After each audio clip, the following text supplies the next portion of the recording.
மணிப்புரம் கிராமத்துல ராமசாமிங்கிறவர் ஒரு புட்டு கடையை வச்சுக்கிட்டு இருந்தாரு. அவர் போடுற கொலா புட்டு அந்த கிராமத்துக்கே ரொம்ப பிடிக்கும். என்னப்பா ராமு, எப்பவும் போல் புட்டு கடையை போட ஆரம்பிச்சிட்டியா? உன் கடையில் புட்டையும் அந்த சுண்டல் கறியும் வாங்கி சாப்பிட்டாதான்ப்பா எனக்கு நிம்மதியாக இருக்குது. சரி சரி, சீக்கிரம் எனக்கு ஒரு புட்டையும் சுண்டல் கறியும் கொடு. எனக்கு அந்த ராகி புட்டு கொடு, அதுதான் உடம்புக்கு நல்லது. ஆமாம்மா, வழக்கம் போல் கடை போடலனா என்னோட நிலைமை என்னாகிறது? எனக்கு உதவி பண்ணேன்னு இந்த உலகத்தில் யார் இருக்கா எனக்குன்னு? எங்கள் அம்மா அப்பாவும் எனக்கு சொத்து சேர்த்து வைக்கல. அப்போ நானாக தானே முயற்சி பண்ணி முன்னே வரணும். அதை விட்டுட்டு நானும் அசைஞ்சு போய் உக்காந்தேன்னா அவ்வளோதான், என் பொழப்பு சிரிப்பாக சிரித்து போயிடும். அது என்னமோ உண்மைதான்ப்பா. உழைக்க வேண்டிய வயசில் உழைச்சாத்தான் ஓய்வு எடுக்க வேண்டிய வயசில் கொஞ்சமாவது உட்கார முடியும். இல்லை, ஓய்வு எடுக்க வேண்டிய வயசில் உட்காந்து வேலை செஞ்சுக்கிட்டு இருக்க வேண்டியதாக இருக்கும். இப்போ என் நிலைமையை பார்த்தியா? அங்கே இங்கேயும் வேலை பார்த்துக்கிட்டு ஓடிக்கிட்டு இருக்கேன், வீட்டு வேலையை பார்த்துக்கிட்டு. சரிங்கம்மா, இந்தாங்க புட்டு, போய் உட்காந்து சாப்பிடுங்க. அண்ணே, எனக்கு இங்கே 2 கொலா புட்டு கொடுங்கண்ணே சாப்பிட்றதுக்கு. கொஞ்சம் பொறுமா, எடுத்து தரேன். நல்லா சூடாக எடுத்து தரேன், அப்போ தான் டேஸ்ட்டாக இருக்கும். அந்த ராமசாமிங்கிறவர் வழக்கம் போல் கடையெல்லாம் எடுத்து வச்சுட்டு வீட்டுக்கு கிளம்பிட்டு இருந்தாரு.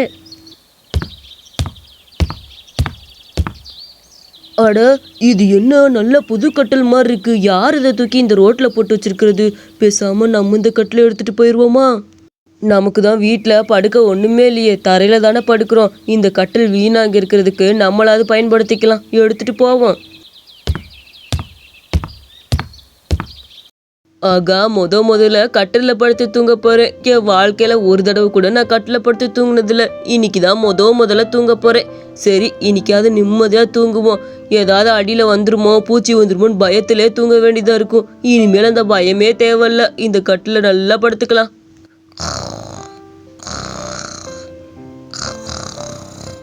அந்த ராமசாமிங்கிறவரும் நல்லா படுத்து அந்த கட்டில் தூங்கிக்கிட்டு இருந்தாரு.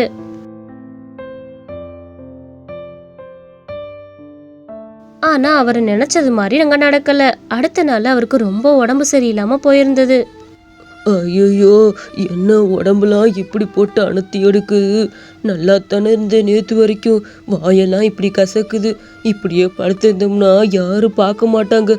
வெளியே எந்திரிச்சு போய் ஏதாவது மாத்திரை கீத்திரை வாங்கி சாப்பிட்டுட்டு வருவோம். இல்லைன்னா அவ்வளவுதான்.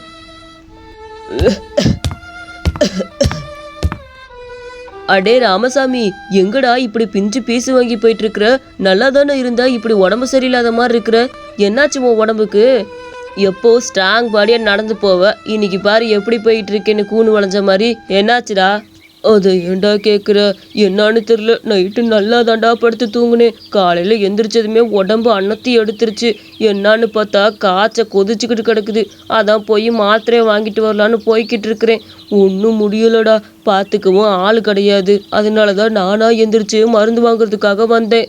இதுக்கு தாண்டா சொன்னேன், காலத்தில் கல்யாணம் பண்ணியிருந்தா அந்த வரப்போறவ உன்னை நல்லா பார்த்துருந்துருப்பால. இப்போ பாரு, தனியாக நீ தான் அவஸ்தைப்பட்டுக்கிட்டு இருக்கிற. பேசாமல் சீக்கிரம் ஒரு கல்யாணத்தை பண்ணு. உனக்கு யாரும் இல்லை, ஒரு பொண்டாட்டியாவது கூட இருந்தா நிம்மதியாக இருப்பேல்ல.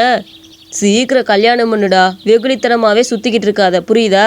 சரி, நீ மருந்து வாங்கிட்டு வீட்டுக்கு போ. நான் 10 மணிக்கு மேலே வீட்டுக்கு வரேன். இன்னைக்கு உன் கூடயே படுத்துக்கிறேன், உன்னை பார்த்துக்கிறேன், சரியா? சரிடா செல்வம், நான் கூட நானாக தனியாக தூங்கணுமே நினச்சேன். நல்ல வேளை 10 மணிக்கு மேலே நீ வரேன்னு சொல்லிட்டேன். சரி, நான் நிம்மதியாக போவேன். சீக்கிரம் 10 மணிக்கு வீட்டுக்கு வந்துடு என்ன? அட, என்ன இது? நம்ம இங்கே இருக்கிறோம், ஆனால் வீட்டுக்குள்ளே சமையல் வாசனை தூக்கிக்கிட்டு இருக்குது. அதுவும் நம்ம செய்கிற சுண்டல் கறி வாசனைலாம் வருது. யார் சமைச்சிக்கிட்டு இருப்பாங்க? போய் பார்ப்போம். அட, யார் இந்த பொம்பளை இந்நேரத்தில் வீட்டுக்குள்ளே வந்து சமைச்சிக்கிட்டு இருக்குது? பார்க்க இன்னும் இவ்வளோ வெள்ளையாக இருக்குது இந்த பொம்பளை. ஏம்மா, யாருமா நீ? ஏன் வீடுமா இது? மாற்றி கீத்தி உள்ளே வந்து சமைச்சிக்கிட்டு இருக்கியா? அம்மா, நான் உன்னை கூப்பிட்டுக்கிட்டே இருக்கேன், கொஞ்சம் திரும்பலாம்ல. இது ஏன் வீடுமா, போ இல்லையே. என் பொண்ணே, உன்னை தான் கூப்பிட்டுக்கிட்டு இருக்கேன், கொஞ்சம் இங்கே திரும்பி பாரு. நான் எவ்வளோ நேரம் கூப்பிட்டுக்கிட்டு இருக்கேன். இது ஏன் வீடு தெரியாமல் மாறி வந்து இங்கே சமைச்சிக்கிட்டு இருக்கேன்னு நினைக்கிறேன். இங்கேருந்து போயிரு. தெரிஞ்சுதான் வந்தேன்.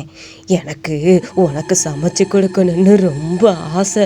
அதுக்காக தான் வந்தேன் மாமா. நீ பொட்டு கடை வச்சிருக்கிறேல, அதுக்கு சுண்டல் கறி நான் தானே தயார் பண்ணி கொடுக்கணும். அதுக்காக தான் மாமா செஞ்சுக்கிட்டு இருக்கிறேன். நீ கொஞ்ச நேரம் பொறுத்துரு, இந்த சுண்டல் கறியை வேக வச்சு கொண்டு வந்துடுறேன். 2 பேரும் இந்நேரத்தில் கடைக்கு போய் வைப்போம் என்ன? எனது மாமாவா? ஏமா எனக்கு இன்னும் கல்யாணம் கூட ஆகல, நீ யாருன்னு எனக்கு தெரியாது, நீ வந்து என்னை மாமான்னு கூப்பிட்டுக்கிட்டு இருக்க. எனக்கு நீ யாருன்னே தெரியல, தயவு செஞ்சு கொஞ்சம் திரும்பி மூஞ்சியை காட்டுமா, உன்னைய பார்த்தாலாவது யாருன்னு தெரியும், கொஞ்சம் திரும்புறியா? அடே என்னடா சமைக்கிற நேரத்துல வந்து நொச்சு நொச்சுன்னு உயிர் எடுத்துக்கிட்டு இருக்கிற? நான் சமைச்சுக்கிட்டு இருக்கேன்ல, வெளியே போ ஒழுங்கா. ஐயோ என்னது? அட கடவுளே, என்னது இது? பேய்! ஐயோ, அது முகரைய பார்க்கவே எனக்கு வள்ளு விட்டுருச்சு. மூஞ்சிலாம் ரத்தம் ஒடிஞ்சு எப்படி இருந்துச்சு. இப்போ நான் எப்படி வீட்டுக்குள்ளே போவேன், என்னன்னு பண்ணுறதுன்னு தெரியலையே. ஜன்னல் வழியாக எட்டி பார்ப்போம் என்ன பண்ணுதுன்னு. அட என்ன உள்ள யாரையும் காணா?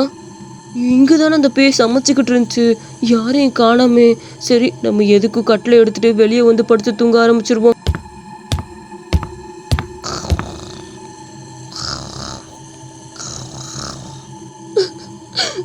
எந்திரிடா, எந்திரிடா. சாய்ந்தாடம்மா சாய்ந்தாடு, சாயக்கிளியே சாய்ந்தாடு, கொத்து விளக்கே சாய்ந்தாடு, கோலக்கிளியே சாய்ந்தாடு. ஐயோ, என்ன யாரோ பாட்டெல்லாம் பாடின மாதிரி இருந்தது.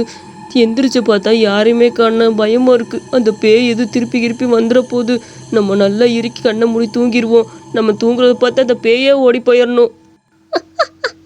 இப்படி ஆகாசத்துல நல்லா தூங்கு, நல்லா தூங்கு, ஆகாசத்துல தூங்கு. என்ன தைரியம்டா உனக்கு? விட்டுரு, எனக்கு ரொம்ப பயமா இருக்கு. ஐயோ கடவுளே, விட்டுரு. ஐயோ, நான் என்ன தப்பு செஞ்சாலும் மன்னிச்சிரு. நான் உனக்கு என்ன பாவம் பண்ண, என்னை எப்படி பாடாப்படுத்தி எடுக்கிற? எனக்கிட்ட எதுவுமே இல்லை, நீ விட்டுரு.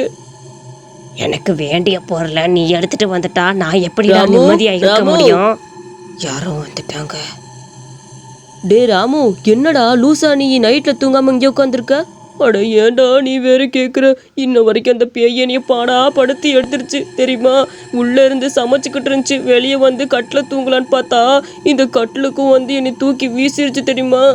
நான் அப்படி அதுக்கு என்ன பாவத்தை செஞ்சேன்னு எனக்கும் தெரியலை. என்னை போட்டு பாடா படுத்தி வச்சிருச்சு. நீ மட்டும் வர்றேன்னா என்னை இதே இடத்துல சமாதி கட்டி கொண்டிருக்குண்டா. ஐயோயோ கடவுளே. ஐயோ, ஏன்டா இந்த கட்டில் எடுத்துகிட்டு வந்த? இது சரியான பேய் கட்டில் தெரியுமா? ஒரு தடவை என் வீட்டுக்கு இப்படி தான் நான் அந்த கட்டில் எடுத்துகிட்டு போனேன். அன்னைக்கு ராத்திரி நீ என்ன பாடுபட்டியோ அதையே தான் என்னை படுத்துச்சு. நல்ல வேலையாக போச்சு. நான் அந்த கட்டில் நைட்டாக தூக்கிட்டு போய் அதே மரத்துக்கடியில் போட்டுட்டு வந்துட்டேன் தெரியுமா? அது அந்த பேயோட புருஷனோட கட்டில்னு சொல்லிச்சு கேட்டதுக்கு. ஐயோ, தெரியாதனமா அந்த கட்டில் இங்கே தூக்கிட்டு வந்துட்டேனே. ஏதோ பேரசை பிடிச்சி தூக்கிட்டு வந்துட்டேன். என் பேயே, தயவு செஞ்சு மன்னிச்சிரு. உன் புருஷன் கட்டில் உன் மரத்துக்கடியிலே வந்து போட்டுறோம் நாங்கள். இனிமேல் ரோட்டில் எந்த பொருள் கலந்தாலும் கண்ணை மூடிட்டு போயிடுவேன் நான். இனிமேல் தொடக்கூட மாட்டேப்பா. அடே, பேசிக்கிட்டு இருக்க நேரம் இல்லை. அது திருப்பி வர்றதுக்குள்ளே இந்த கட்டில் தூக்கிட்டு போய் அதோட மரத்துக்கிட்டே போட்டுரு. அது மரத்துக்கிட்டே இருந்தால் அது வாட்டுக்கு போயிடும். இங்கே இருக்கிறனால தான் உன்னை தேடி தேடி வந்து தொல்லை பண்ணிக்கிட்டு இருக்குது. சீக்கிரம் எடுத்துகிட்டு போடா. ஆமாம்மா, நீ சொல்கிறது சரிதான். இதோ இப்போ ஓடிடுறேன்டா. இந்த கதையில ஒரு சின்ன கேள்வி. நம்ம ராமசாமி அண்ணி கடையில மொத்தம் எத்தனை வெள்ளை புட்டு இருந்துச்சுன்னு மறக்காம நம்ம கமெண்ட்ஸ்ல சொல்லுங்க. மறக்காம நம்ம சேனலையும் லைக் பண்ணி சப்ஸ்கிரைப் பண்ணிக்கோங்க.